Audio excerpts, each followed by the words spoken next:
All right, hello once again. Jeff Scott of Rankin Technical College.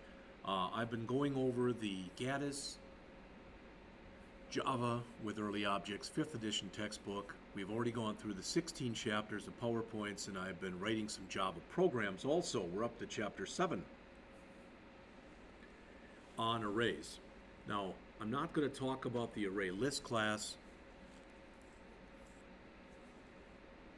I will take a look, but for now I'm going to keep in the vein I've been doing, which is the using the payroll program. When I get home tonight, I believe that somewhere on a flash drive at home I have the Java program written very similar to the C# one I did, where we generate 25 random numbers and give the biggest number, the smallest number, etc. using arrays. So what I'll do is I'll go back and do that and make a presentation on that also. But that'll be later tonight. All right, so that will talk about the useful algorithms and the returning arrays and passing arrays in. So I might even add sequential search and binary search, etc. So that'll have most of that in there. But what I want to do now is actually twofold. First, I want to take a couple minutes to explain to you. I've changed the comment up here, but this is a program that I wrote a couple years ago, and it's not bad, but it's not perfect at all either. I have not overridden the toString method. I have not overridden the show message dialog, so I'm going to keep those the way they are. But what I want to show you is where previously when we did this, and we worked, this was back in chapter 5, I believe, where we went through, and in chapter 5 we used a for loop, all right, to run through. But when we used a for loop, for lack of better words, what we had to do was we had to instantiate a brand new object every time we did this. So if we go back and look at this, I believe it was this chapter.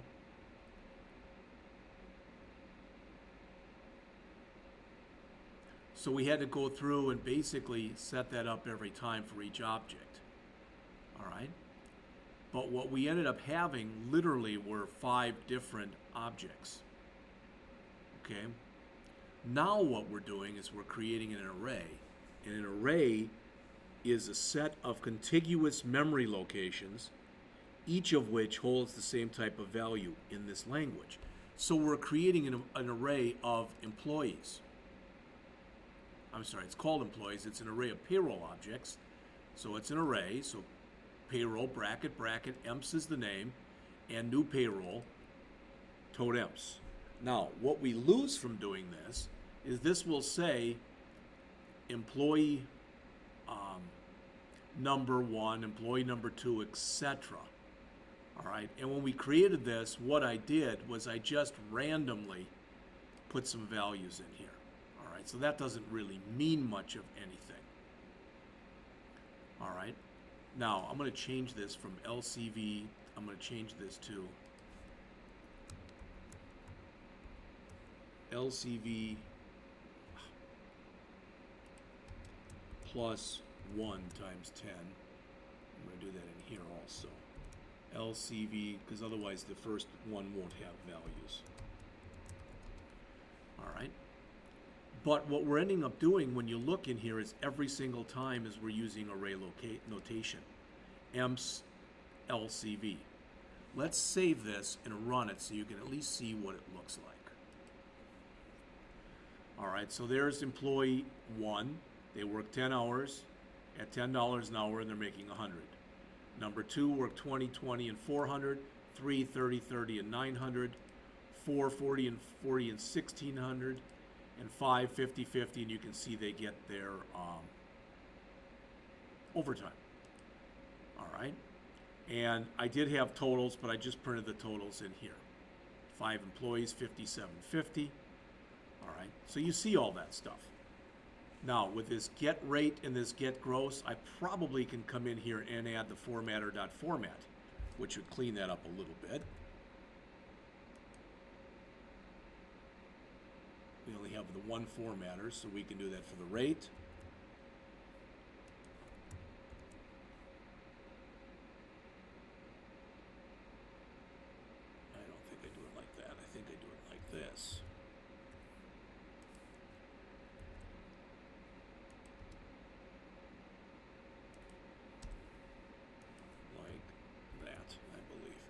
that should work.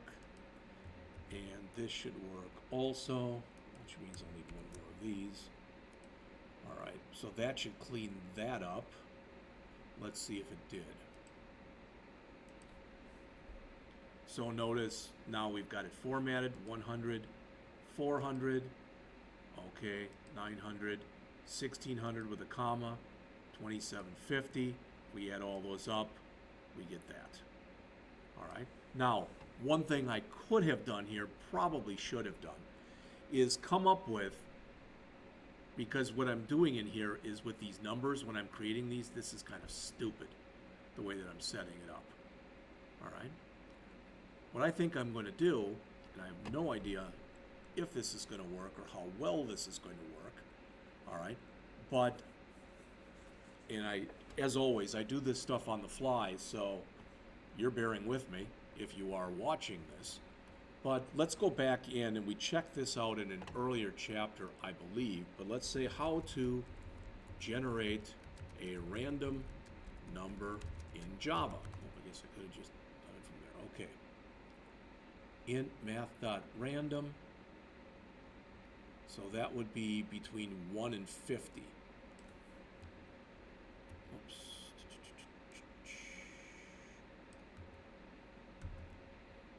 And I think that when we do that, we need to java.u. Here we go. That'll work. And I believe we're going to need to include then the java.util math.random. All right, copy. So we want to import here, import java.util.random. You know what? I think we may get that because it's in the math class, so we may not even have to do that. All right.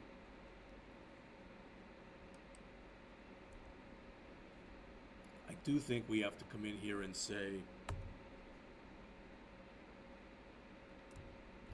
random rand equals new random. Didn't want that. Well, then let's not put it in. Let's put in, let's see. So I'm going to say here int, and what do we have? We have hourly rate, which was 84 was the max here.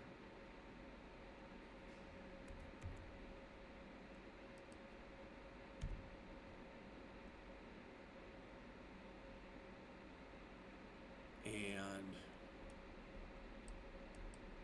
so that'll be rate. No, that's hours. And we need rate also.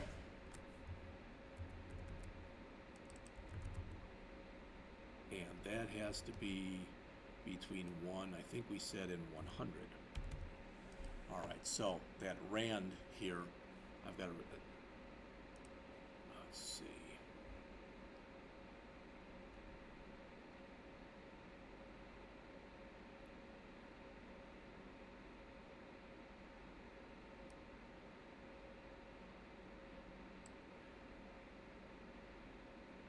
It says here random rand equal new random, so I do need that.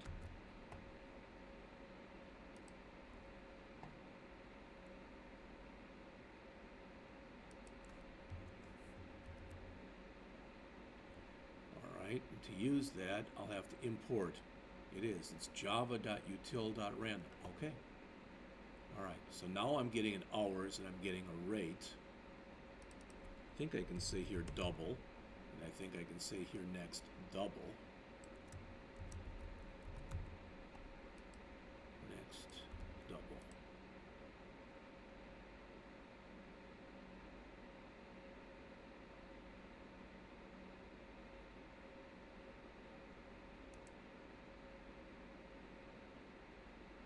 What if we put in 100.0? Will we take that?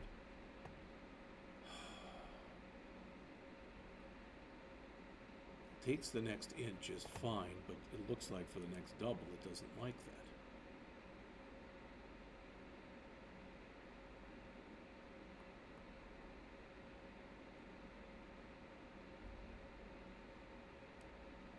We gotta do it like this. Okay.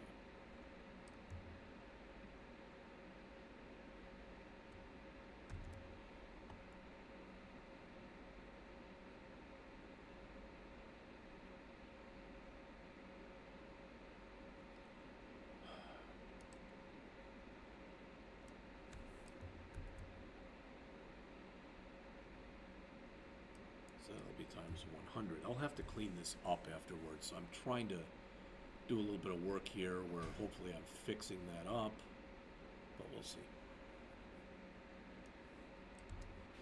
Alright, so this can now change, so it's not going to have to look like this. This will just say hours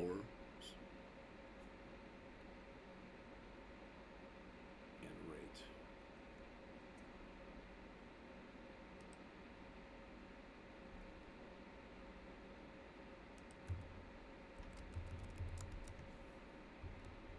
And I won't need that anymore. What I'm trying to do is generate random numbers, so when I run this, I'm going to get different things in here. See that 41.07635? Well, that's got the same numbers. And that's got, and that's got, and that's got. So that isn't good. So what I'll have to do is I'll have to generate those numbers where I'm doing that. So I'll grab these two lines here. This is going to look funky for just a second, so bear with me. Put them there. So I'm going to say here just hours.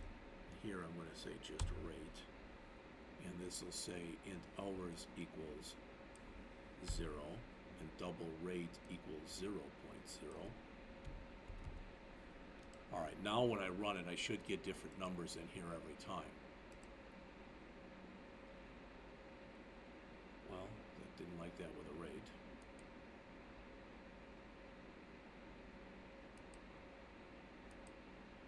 That truly is random. Alright.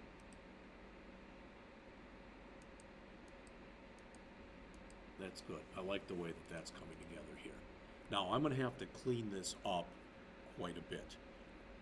Okay, so what I'm going to do is I'm going to spend some time cleaning this up, and then I'm going to come back and go over it with you. Alright, so right now I haven't spent too long, 13 minutes investiture of time, but this will be an actual 3-part lecture. Part 1 is what I'm just finished with right now. Part 2 is I'll fix this and then go over it. And in part 3, I will try to go back and rewrite that array program with the, the number or random arrays or whatever it was, where we get the 25 random numbers, and do that using arrays. So there will be actually 3 lectures for this particular chapter. All right. So I will be back with that shortly.